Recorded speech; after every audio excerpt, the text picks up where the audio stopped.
like to welcome you all and thank you so much for being here. My name is Pam Siegman and I'm on the board of directors for the Western North Carolina AIDS Project, WNCAP. And thank you. Thank you for being here for this very special day, this very special event with this very special man.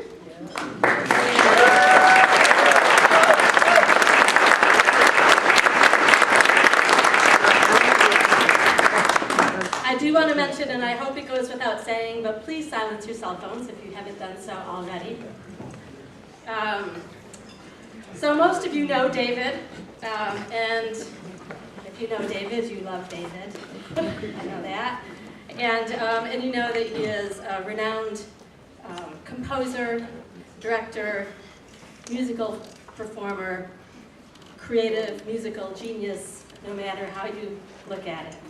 And we are so honored to have him here today for this benefit for WNCAP. He also has CDs out in the lobby that are for sale, and we have some helpers out there, our volunteers, to help you with that. And I'm just very grateful to each and every one of you for participating in what I know is going to be an incredibly memorable, wonderful experience. So, Mr. David Troy Francis.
I wanted to first thank the red hot duo, the trumpet and pianists that were up here.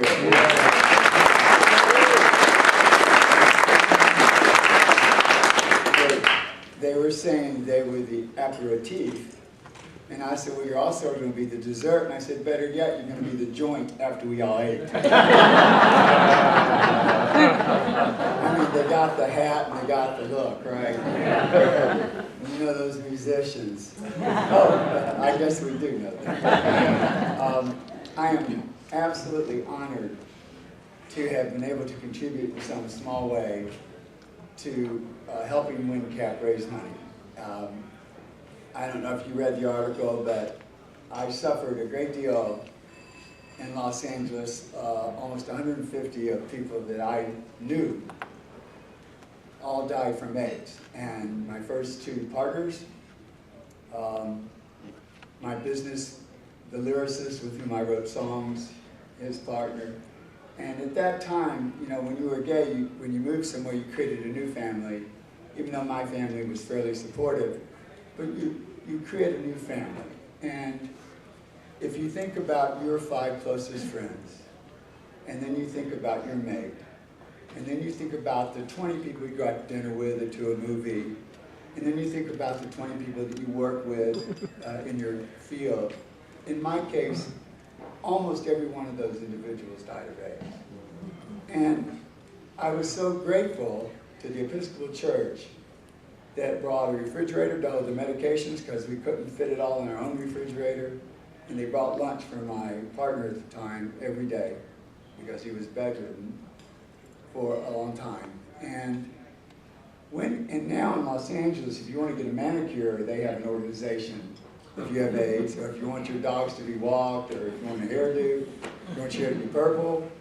Yeah, you. But here in Buncombe County, and all of Western North Carolina, WNCAP is it. And I'm aware of young people who have been kicked out of their homes in these mountains when they tell their parents they are gay or that they have AIDS. And so not only does WNCAP and its incredible volunteers deal with housing, they deal with the medication, matching doctors to often young people and old people or disenfranchised people. They provide counseling, they provide drug treatment for those who have become addicted in response to their their inability to see themselves as whole. And so it's a really wonderful organization, and Mike and I just wanted to find some way to honor them and to help them raise funds, which only could be done because of the generosity of you people sitting here. Thank you from the bottom of my heart so very, very much. Give yourself a further hand.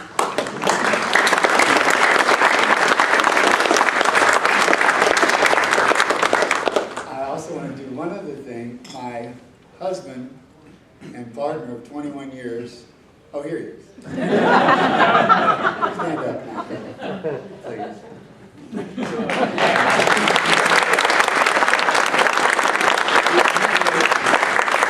He worked extremely hard on all the pertinent or concomitant details associated with this concert, including creating the flyer, and he's very good with the program, Photoshop and all that crap. And Michael's sister is here from Atlanta. My 2 best friends in the world are here from Nashville, Dr. Elizabeth Kaufman and James Sintner. My nephew and his girlfriend from Richmond, Ben Helfenstein and Lauren Cranville. My cousin, who moved from California to Charlotte recently, Marilyn Radley, and my nephew from Santa Fe, architect, landscape architect, Kenneth Frank.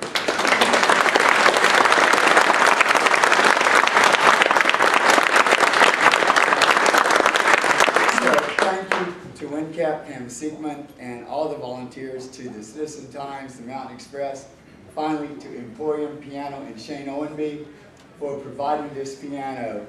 Normally it would cost $2,000, and they charged only the cost of actually moving it here and back, which is a huge discount, and we're grateful to those people. And I also want to thank the anonymous benefactor who offered, without being asked, to match dollar for dollar the amount, the ticket sales to this concert. So for every $100 that you gave, you really gave 200 because it's matched. And so.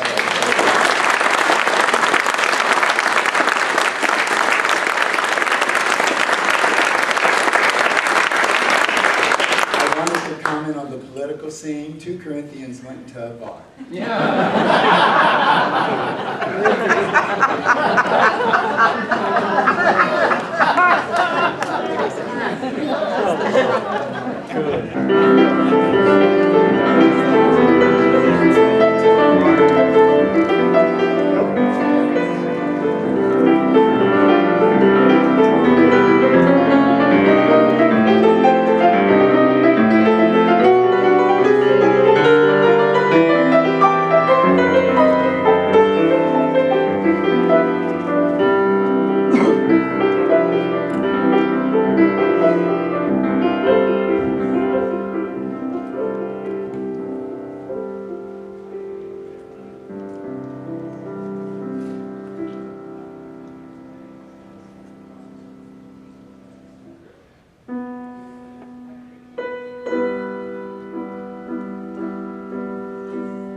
too kind, but thank you very much.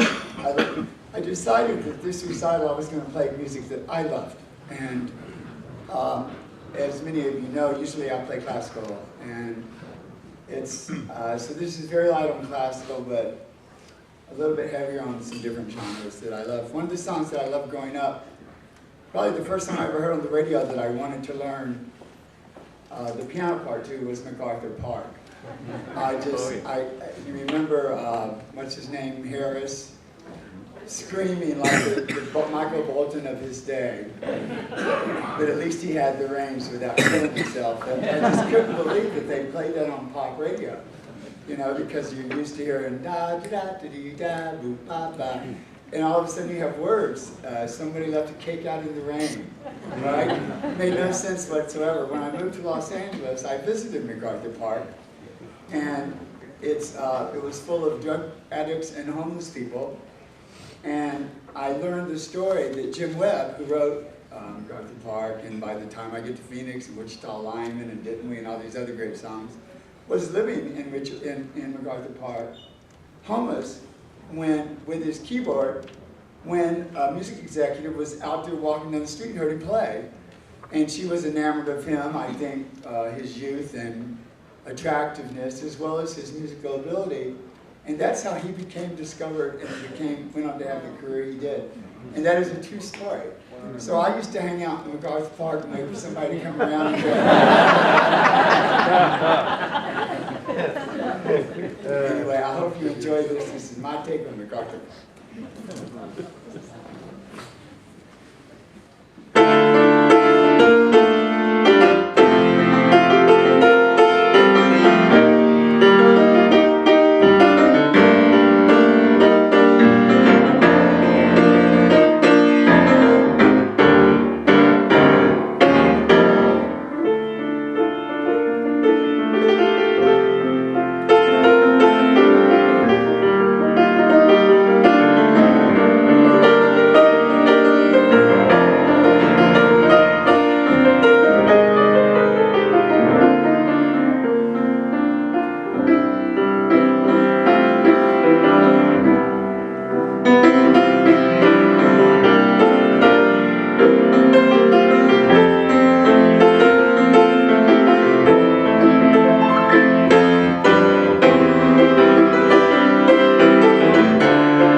it's not shining in your face.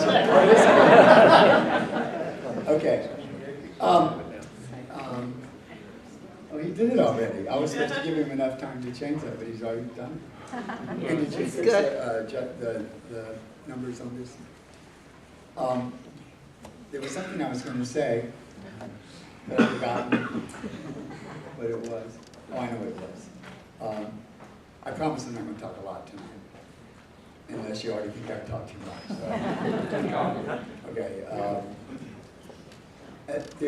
Mike and I moved here 6 years ago, and we'd been here one weekend, and came back on Labor Day and made an offer on a house, and they took it. We didn't think they would, because we offered so much below what we thought the house was worth. And I turned to Mike and I said, oh my God, we gotta move. And we have been welcomed with such open arms here, and so many of my friends are out here, and I'm not going to thank you all individually, but I do want to thank Michael Brodnax and Tony, and also Nick Jordan. They have been just so helpful to me in my own health journey these last few years, and I'm so grateful for that. And the city itself, it's pretty cool. Okay, you're in for a treat. I hope you like this part.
Rages, I'm in the yellow pages. I'm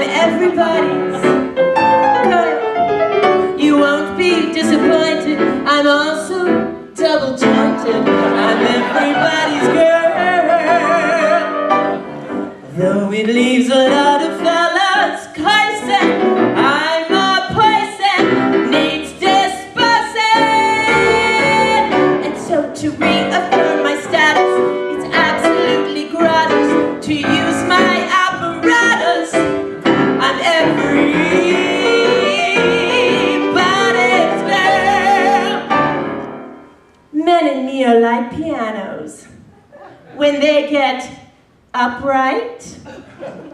I feel grand. Everybody's grand.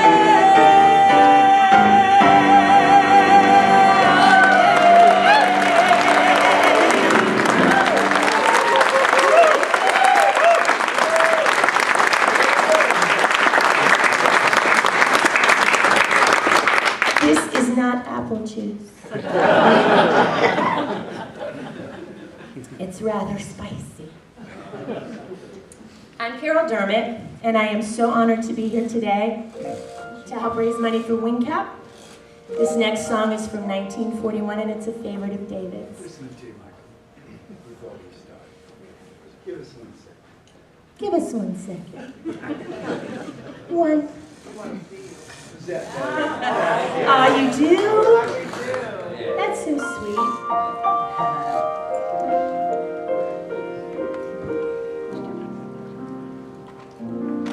This lovely day will lengthen into evening. We'll say goodbye to all we've ever had. Alone, where we have walked together, I'll remember April and be glad. I'll be content. You loved me once in April. Your lips were warm, and we love and spring would bloom. But I'm not afraid of autumn and her sorrow, for I'll remember April and you.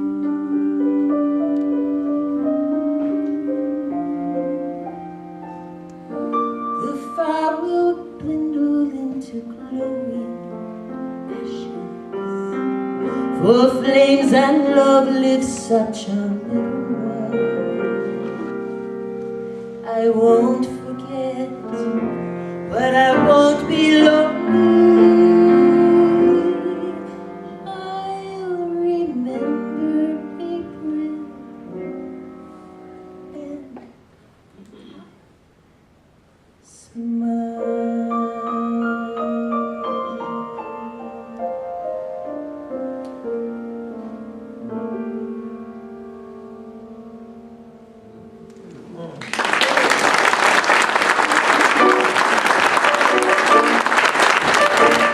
Okay, we're going to South America.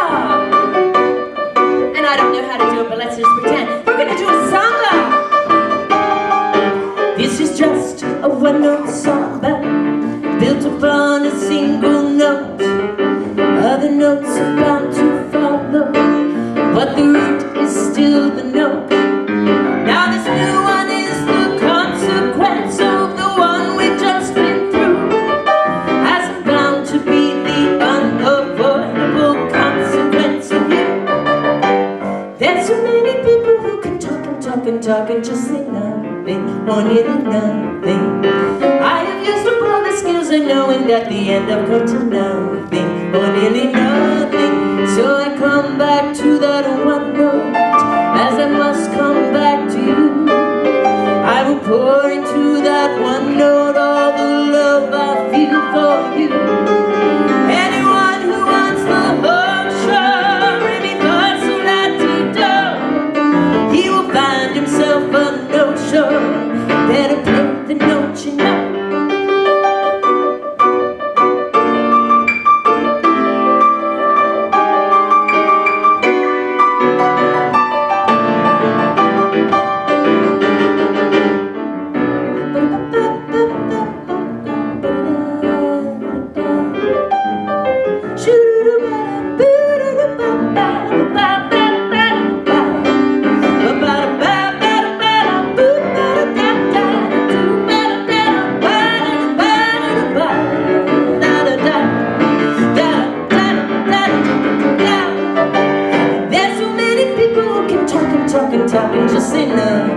or nearly nothing. I have used up all the skills I know, and at the end I've come to nothing or nearly nothing. So I come back to that one note, as I must come back to you. I will pour into that one note all the love I feel for you. Anyone who wants the whole show really finds a lot deep down. He will find himself a no-show. Better play the note you know.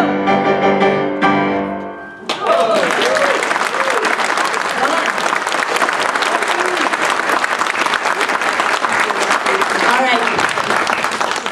We have come to the educational portion of our programming. This is still not apple juice. All right, Webster's Dictionary defines wallflower: a person who, due to shyness, unpopularity, or lack of a partner, remains at the side at a party or a dance. I was that person, that wallflower. I was awkward, unpopular, super skinny, flat-chested, skinny legs. I know things have changed. But I was. And I was dragged to junior high dances by my best friend, Jenny, who had the great good fortune to actually be cute. So while she danced, I stood on the sidelines, exposed to the cruel realities of pubescent ridicule. I stood, I sat, I watched, I waited, but most of all, I hoped that some boy, some cute boy, some kind, sweet, funny boy, oh hell, any boy, would look my way, would catch my eye, and maybe just walk over to me and utter that magical handful of words. Do you want to dance and hold my hand? Tell me I'm your loving man. Oh baby, tell me baby, do you want to dance with me baby?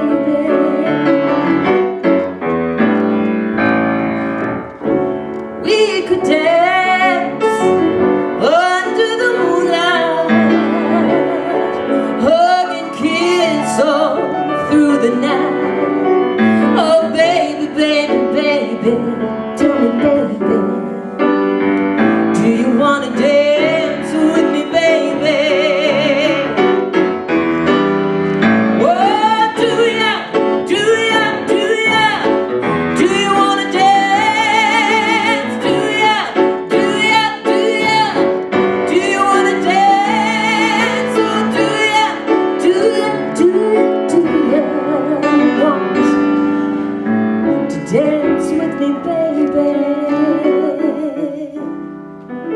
Well, it didn't happen. Not in junior high.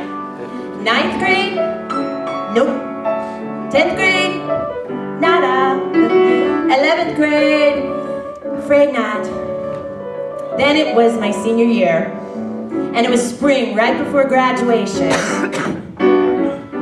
and I was asked to the prom by a handsome, sweet, smart, funny young man, my gay friend, Paul.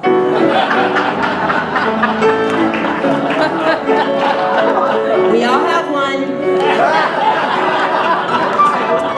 Well, I thanked him and declined his kind invitation, but I had already decided I was going to go on my own. My first foray into independent womanhood. And I fully expected to stand on the sidelines all night, being the wallflower I had become accustomed to being, when all of a sudden this happened. I looked across the room, and there appeared to be a really handsome guy looking my way. So of course I looked to the left, and I looked to the right, because he sure as hell wasn't looking at me. And then he started walking toward me. He started walking toward me, and he came right up to me, and he said, ah, ah, that's right. Ah,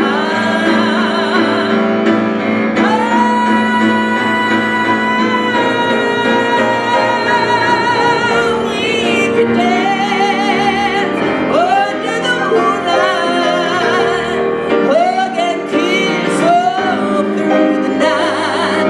Oh, baby, baby, baby, tell me, baby, do you want to dance with me, baby?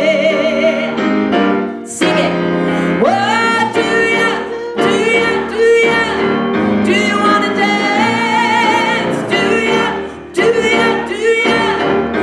want to dance? Or do you want to dance with me, baby? Do you want to dance with me, baby?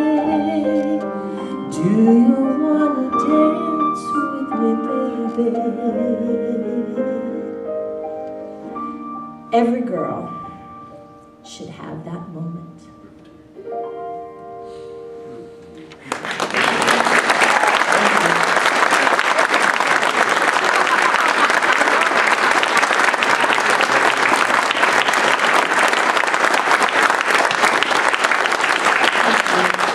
Thank you so much for coming out.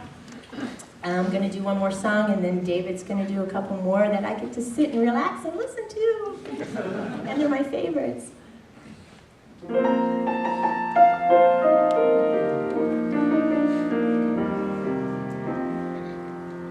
Just once in a lifetime, a man knows a moment, one wonderful moment where fate takes his heart. And this is my moment, my once in a lifetime, where I can explore a new and exciting world. Just once in a lifetime, I feel like a giant, I soar like an eagle, as though I had wings. And this is my moment, my destiny calls me, and though maybe just once in a lifetime, I'm gonna do great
overcame her shyness.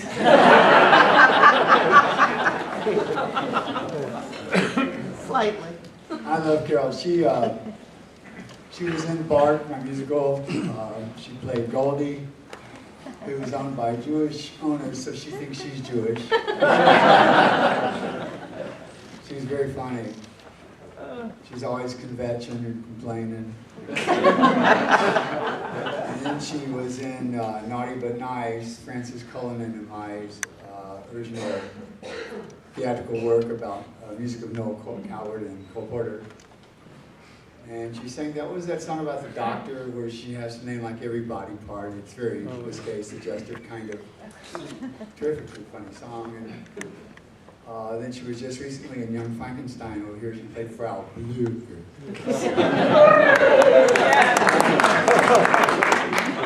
She's been around here for a while. She's in a four-girl group called Forte, I think it is. And they play, so if you ever see them on the agenda, it's well worth seeing. They're all four beautiful girls, or three beautiful girls and Carol. Yeah. I love Rachmaninoff. I cannot imagine playing a concert where I didn't at least play one piece by Rachmaninoff, and so I decided I'd play two. They're Opus 23, number 4 in D major, and number 5 in G minor.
gotten your exercise for the week. Y'all are so kind and generous. I'm very appreciative of it. I have one last thing to play. It's a medley from The Sound of Music. And Sound of Music was the first musical that I ever saw. And my sister, I saw it at the theater. I didn't see it on stage. And we were working class people. And so I started working when I was 5. I really did. Selling Christmas cards, door to door, delivering the afternoon paper. Then I moved to the morning paper. And then I started teaching music, and then I went to work for churches. And I delivered potatoes one summer because I wanted to do something like manual labor, and I realized that I didn't want to do that anymore. Very quickly. That's very hard. It gave me a true appreciation of people that have to like really work. And you need to lower that or something. And the only last thing I wanted to say is how grateful Michael and I are for the wonderful people in our lives here in this city. And I wish I could, I know I'm leaving people out. Brad, you know who you are, where you are, and Rusty, of course. And people that have been so kind to us, that had no reason to be except that they're really cool people. And I also want to thank Dick Cowell, who did the radio interview about this event on WQLS? CLS. CQS. WCQS. I might, I used to be able to remember things, but that was another lifetime. Last thing for me is I am so grateful that you've been so generous to come today and to listen to me play. And WNCAP is going to receive a lot of sustenance, and you're going to help a lot of people that really need it. AIDS is still a scourge here. Everybody doesn't hear about it, but it really impacts people's lives. And if they, with the proper medication and help, they can indeed live long, productive lives if they're intervened early enough. And so Pam has been wonderful, and all of the volunteers at WNCAP do yeoman's work. And thank you for that. And now the Sound of Music.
You too. You're supposed to be